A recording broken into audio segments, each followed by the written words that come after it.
Álvaro Obregón nació en Sonora en 1880. Era un joven agricultor inteligente y trabajador. A los 23 años se casó con Refugio Urrea, con quien tuvo 2 hijos, pero años después enviudó. Se volvió a casar en 1906, esta vez con María Tapia, mujer que le dio 7 hijos más. Logró acabar con los 7 años de violencia que padeció México. Se destacó como líder de batalla.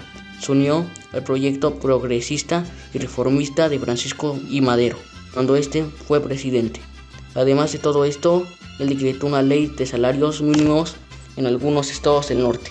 También irrumpió la Secretaría de Guerra y Marina. Fue fundador de la Academia de Estado Mayor y la Escuela Médico-Militar.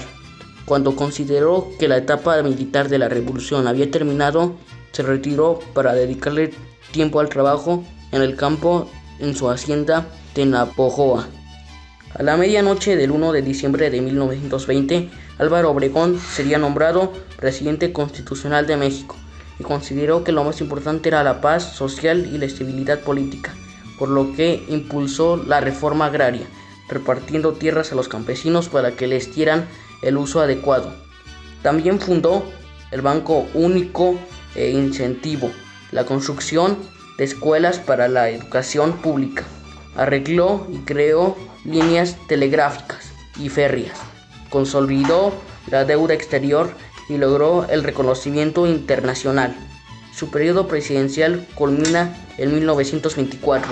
El siguiente periodo presidencial estuvo al mando de Plutarco Elías Calles, donde el Congreso modificó la Constitución para permitir la reelección, por lo que el 1 de julio de 1928 Álvaro Obregón volvió a ganar por gran mayoría, pero Obregón nunca llegó a gobernar de nuevo. El 17 de julio de 1928, durante una comida en un reconocido restaurante del DF de México, fue asesinado de 6 disparos por José de León Toral, un fanático católico, luego de haberle realizado un retrato. Conclusión: Álvaro Obregón fue un gran personaje histórico que generó un gran impacto en el país, siendo presidente de la República y generando muchos cambios, además de traer la paz y el desarrollo de vuelta al país, originado por la crisis pasada, y lamentablemente fue asesinado. Hola, buenos días, mi nombre es Brandon Jesús Sánchez Ramos, del tercero B, Ideologías de Álvaro Obregón. Álvaro Obregón intentó dar un impulso a la reforma agraria, expropiando latifundios y tierras mal cultivadas que repartió entre los campesinos. Apoyó y subvencionó las organizaciones obreras como la CROM y la CGT. Fundó el Banco Único, restableció la Secretaría de Educación y construyó centenares de escuelas. Reparó y construyó miles de kilómetros de líneas férreas y telegráficas. Renegoció la deuda exterior, consiguió el reconocimiento internacional, redujo los efectivos del ejército, tuvo su punto conflictivo en la política anticlerical que Plutarco Elías Calles llevó desde la Secretaría de Educación, que provocó el trágico choque entre católicos y socialistas en Morelia. En conclusión, yo considero que está muy bien lo que hizo, pues ayudó en parte a los obreros y a la clase trabajadora para poderse desarrollar, por lo que yo considero que está muy bien lo que hizo. Buenas tardes, maestro de historia. Hoy voy a mandar el audio que nos pidió. A mí me tocó el personaje Álvaro Obregón, los hechos más importantes que ha realizado. Álvaro Obregón estuvo en el cargo el 1 de junio al 30 de noviembre de 1920. Logró la pacificación del país, hacer que Villa depusiera las armas y aprender a Félix Díaz, quien se encontraba levantado desde 1914. Así, el 5 de septiembre fue elegido presidente. Fue el estratega militar más sobresaliente de la Revolución Mexicana, porque nunca perdió una batalla. Además de esto, Obregón consolidó las alianzas del Estado con las organizaciones populares, campesinas y obreras. Impulsó los ideales más avanzados y progresistas de la Constitución de 1917 en el mes de octubre de 1920. Promulga la Ley de Ejidos, en específico el 30 de diciembre. En 1920, como resultado del movimiento de Agua Prieta, el general Álvaro Obregón fue electo presidente constitucional, cargo que ejerció hasta 1924.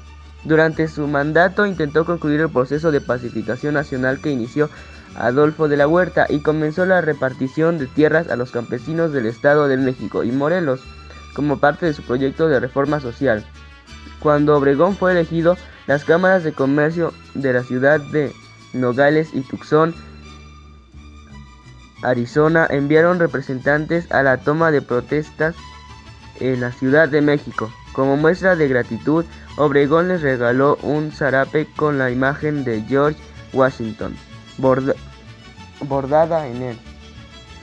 Esta relación entre comerciantes de Arizona y Sonora había sido construida años atrás durante la Revolución por parte del mismo Obregón y Plutarco Elías Calles. Con el Tratado de Bucareli, sin embargo, tuvo que hacer ciertas concesiones con Estados Unidos, sobre todo en materia agraria y del petróleo, ya que la política nacionalista del artículo 27 constitucional afectaba los intereses de las compañías extranjeras en México. Y pues bueno, eso ha sido todo el mensaje de audio. Hasta aquí, adiós. Mi conclusión sobre este tema es que para mí Álvaro Obregón fue una figura importante que marcó una gran diferencia, ya sea por su ayuda militar, al no perder ninguna batalla o su cargo como presidente. Si este personaje no hubiese existido, las cosas serían un tanto diferentes, pero bueno, fue un personaje importante y sumamente valioso. Esa es mi conclusión. Buenas tardes, profesor. En esta ocasión voy a hablar sobre lo que entendí del tema monumentos históricos del personaje en el país de Álvaro Obregón.